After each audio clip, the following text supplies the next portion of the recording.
What damn, Logic's back with another one. Today we have the Birdman just dropped some new content called the Media Grift Machine, where again, this exposing the grift series, I really love it. I think it's really good. So I'm always excited to see these because these guys, the anti-woke guys, they're just always making an ass out of themselves on YouTube. And Birdman does a great job dismantling how much they lie and how much they're not really movie people. They just like to call everything woke and shit on anything that's not a straight white male. And I don't know what this is about because it's just the title is the thumbnail. I don't know who he's gonna talk about or what exactly, but it's not that long. The Media Grift Machine. So before we get into it, make sure you leave a like, comment, sub, if not one, then all three. Now let's get to the video. What do you notice about the last couple of videos? I know Heels versus Babyface. I don't know who Yellow Flash 2 is. Gouty, ugly thumbnails? Check. At least two of them talking about a movie starring a black woman that you probably never heard of? Check. The Drinker Recommends Warfare. I don't know what that movie is, but okay. But Daredevil Born Again goes straight to hell. Marvel will never learn. What's this? Amazon's G20 is hilariously bad. Black Woman. How Hollywood Destroyed Fandom.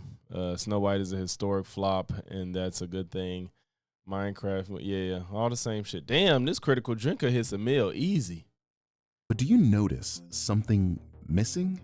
Like Geeks and Gamers. He didn't. The Rock buries WrestleMania and Triple H and Pat McAfee show. Disney's woke plans. Travis Scott ruins WrestleMania 41. Backlash. Okay. One of the biggest movies of the year. The only one out in true IMAX that is receiving rave reviews from the critics. Oh shit. Yeah, I noticed that too. Oh, at nearly a week old. None of the Oh man, it didn't even hit me. Like, no, they're not talking about the movie that everybody's losing their mind over. I wonder why. Let's see why. Let's see what he gets from this. Oh shit. Oh man. These people seem to have a review out for Sinners, and while I'm sure they will eventually get around to it, it's kind of telling that these are the only media reviewers who haven't seen and reviewed the best reviewed film of the year. I wonder why you think that is. While you're thinking about that, let me tell you a story. Grifting is pretty interesting because nobody's obligated to host certain types of content on their page. But if you're gonna be a channel centered around critiquing film, and then a film comes out that's pretty much loved universally that everybody is saying is amazing, and you don't say anything. And now, like he said, they could get to it maybe at some point, but a lot of this shit was like hours ago, a day ago. Sinner's been out for over a week now, and y'all ain't talking about the biggest movie out.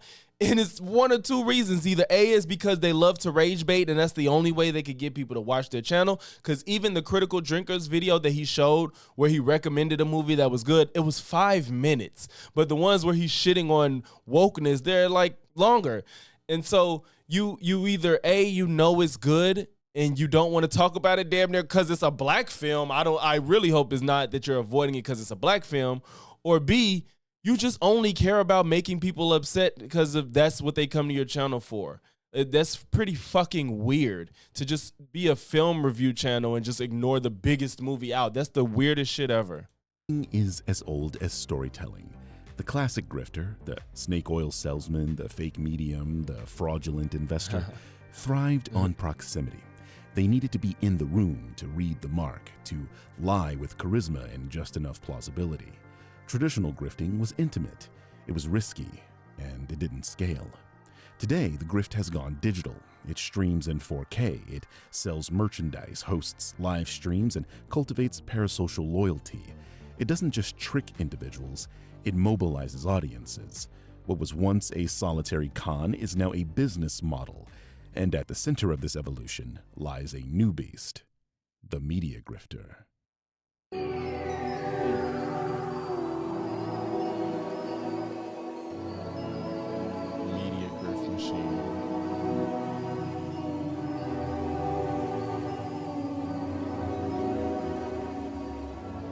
Traditional grifters operate in small networks. The goal is to exploit a loophole in trust, extract money or power, and then vanish before the mark realizes what's happened. Ponzi schemes, fake investment opportunities, and miracle cures are all classic grifts, each centered on deception for personal gain. What distinguishes them is the one-to-one nature of the con. The grifter and the mark exist in close proximity with limited exposure. Media grifting, by contrast, flips the ratio. It is one to many, a broadcast con. Instead of targeting a single person with a Interesting. It is like completely flipped as to what it is. Like, yeah, that's pretty interesting. carefully curated deception, media grifters create generalized narratives, calibrated not for accuracy, but for virality. They operate within a competitive attention economy where outrage, fear, What that say? Thunderbolts North America box office prediction to open with low numbers than Captain America Brave New World. If that happens, it's simply because the cast isn't like the star-studded A-list actors. People that's loving the MCU gonna see it. I think it's gonna do well. I don't know if it's gonna do great. I think it'll do fine. People like Bucky a lot though, so he'll have to, if he does the heavy lifting, then But yeah, it's just because the cast isn't like everybody's favorites. If it doesn't do well, but hopefully it do. and tribal validation are currency. Importantly, media grifters don't need to convince their audiences that what they're saying is true, only that it feels true, or that it flatters what the audience already wants to believe. The grift is no longer about lying to extract. It's about performing don't get me certainty started on to harvest engagement. This shift changes the incentives. Traditional grifters run the risk of exposure and arrest. Media grifters run the risk of deplatforming. But even that can be leveraged into more clout as proof of persecution. Their survival doesn't depend on staying hidden. It depends on staying loud. I'm gonna stand by the guys that stand by me, cause you piece of shit. Oh shit, I'm not shocked, but it's just funny to just see like Myron on the Birdman's channel. Oh man. Aren't fucking there when I'm going through it. You piece of shit aren't fucking there when I'm fucking figuring out what gonna the try fuck to I'm match gonna it. do because we got demonetized. We got it on the soundboard. I'm gonna try to match it when he does when he slams the mug. We're gonna try to match it on the soundboard. Dumbasses, 3 years later, believe some bitch that makes the same fucking allegations again. Damn, I missed it. Fucking idiots. I'm not going anywhere. I'm standing right fucking here. Media grifting flourishes because the ecosystem rewards spectacle over substance. In a saturated landscape, the most profitable voice isn't the most informed, it's the most inflammatory. This system is powered by a few key... I forgot what I was watching I think it might have been Konstantin Kizin that said this. Basically, like, people just tend to believe the person that that's the most I don't want to say animated, but people that's just like Myron, all that emotion and anger and stuff, and if it upsets people, then it's true. Like, I forgot what he was saying exactly what the topic was, but he was basically like, when you just get people's emotions going, they're just gonna believe it, and if it gets a reaction from another group, then it's true. Like, and that's a weird standard to go by to find out what truth is. Mechanics. Platforms like YouTube, TikTok, and Twitter reward engagement, not truth. A misleading but emotionally charged take will outperform a nuanced explanation nearly every single time. Media grifters reverse engineer content for maximum outrage or tribal loyalty, knowing the system will boost them for it. What I'm saying is, there's a reason their thumbnails look like this. Many media grifters play the just asking questions game, positioning themselves as independent thinkers, truth tellers, or outsiders fighting establishment narratives.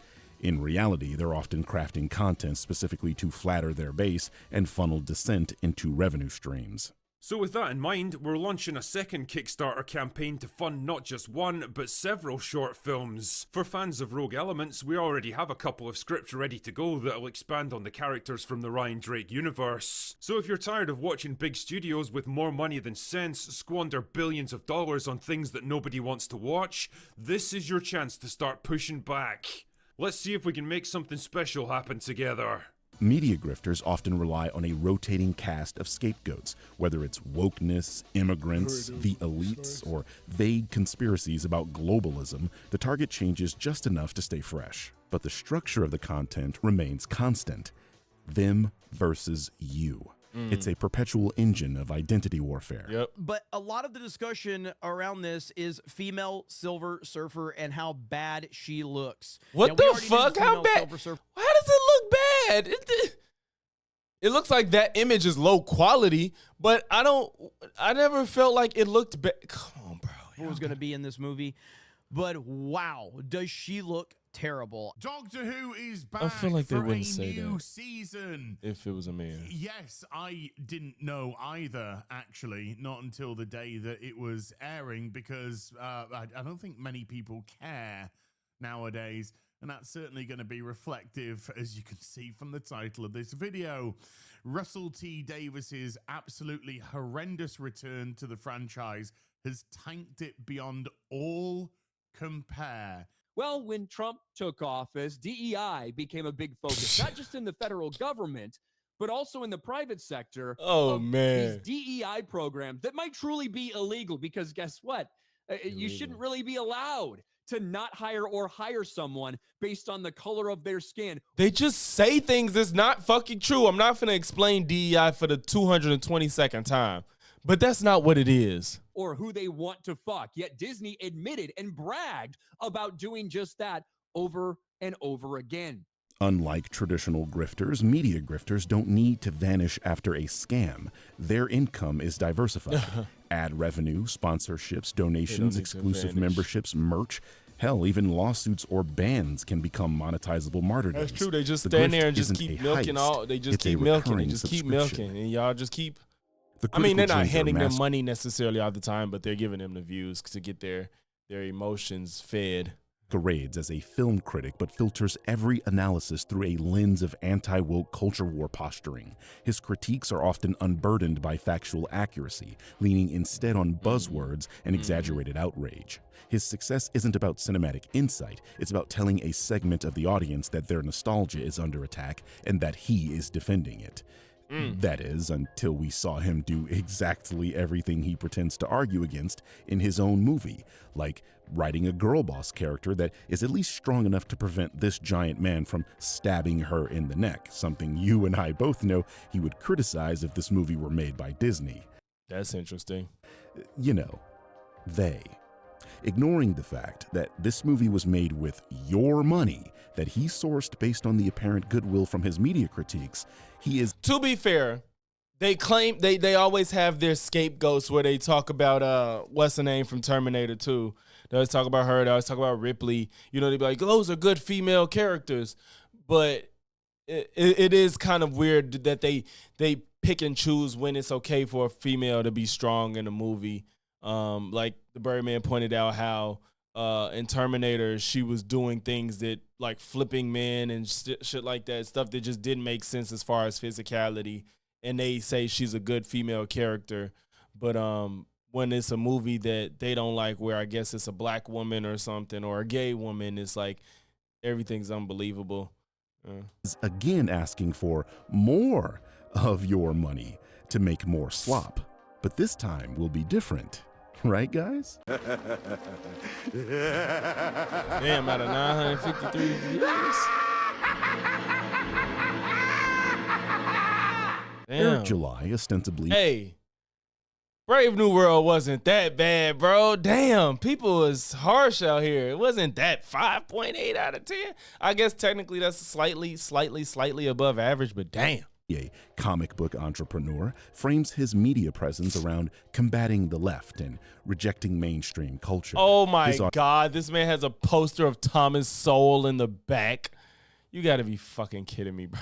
audience isn't paying for storytelling, they're paying to feel superior to a cultural establishment they believe has rejected them. His business model is less about art and more about cultural insurgency as product. This is the guy that blatantly lied about not liking Miles Morales because he was a token black ripoff of Peter Parker, when we have footage of him saying Miles is a good example of a non-token character taking up a mantle. Do you like Miles Morales then? No. Yeah, some characters have been written decently that are of different races and have suited up in the suit of a hero or a version of that hero. One of the more obvious is Miles Morales as Spider-Man. Morales has his own background. This is far better than just simply making Peter Parker a black guy. But Miles is an exception, make no mistake. Integrity. How much do you Interesting. think this blatant contradiction helped the sales of his comic book ISOM? Each of these Interesting. figures profit not by enlightening, but by reinforcing. Their goal is to tell you what you want to hear so that you continue clicking. Their content is not exploratory, it's declarative. Their grift isn't that they are wrong, it's that they've made being wrong profitable. The media grift machine has replaced precision with scale, depth with drama, and sincerity with strategy. It doesn't need to fool everyone, it only needs to maintain the illusion long enough for clicks to convert to cash. Traditional grifting might con you once. Media grifting builds a community around the con. And in that community, the narrative is all there is. This is why they'll break their necks to tell you how bad something is and why you should be mad. But they'll drag their feet when something breaks that narrative and instead elect to tell you about something that came out 2 weeks ago. Damn. Wait, I kind of. When something breaks that is and Hold what on. there is. This is kinda why they'll missed it. break their necks to tell you how bad something is and why you should be mad. But they'll drag their feet when something breaks that narrative and instead elect to tell you about something that came out 2 weeks ago. Oh man, it's like just ignoring Sinners is crazy. I want to see what was the name of that movie? I want to see the reviews on that. Warfare. Let's see the reviews on that movie. Okay, so it's a generally. I'm not okay. Y'all finna blow me.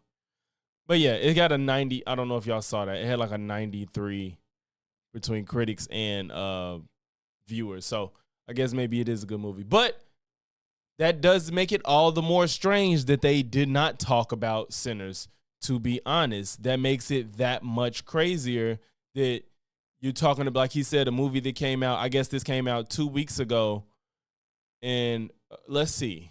So this came out April 11th. And when did Sinners come out? So Sinners came out a week after, and they ain't touch it, but they're still making video. Maybe maybe he's backed up. He could be backed up, and he just got to the Warfare video, and then he's gonna get to Sinners later. But Sinners is hot right now, so he get the most. So there's room for those people to talk about Sinners, but we do know that they're gonna constantly talk about everything else. So let's check their channels. So he's got nothing else. He doesn't plan to talk about Sinners. Yeah, hour ago. He ain't said nothing. Wait, first of all, how did the Birdman make that so fucking fast? Oh, this is the Disaster Worst. That was up an hour ago. This was a day ago. Okay. So they're not talking about Sinners. Heel versus Babyface. 3. Because they had time to put up something since yesterday. Let's discuss this body type. Nothing about Sinners. What's another one? I know.